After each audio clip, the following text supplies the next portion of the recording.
એ ભલે અરે હું જોઈ તો ખરી શરમાઈ ભાઈ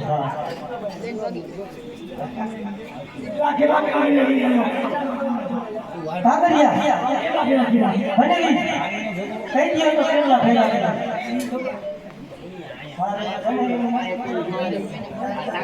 ભિખારી ગોળે માનવો તો સાચો તોડો માટે ભેગા કર્યા તે આમાં પૂછી જોજો સરેશભાઈ જંજોળિયાને આ વળી તમારે 1 કરોડ ઢોકળા હાચા હો ખોટા નહીં હજી ખોટાનું સમજતા આપણે બધાને કરી 1 કરોડ કેટલા 1 કરોડ પૂછી જોજો સરેશભાઈ જંજોળિયાને પૂછી લેજો હાચા સંજયભાઈ હાચું જી એ કોઈ રાતા ફેરવીને જોયું એને પૂછી લીજો 2 કરોડ હવે તો જેવો તેવો નથી ક્યાંથી લાયો હો જામનગરથી સ્પેશિયલ આ તો નવું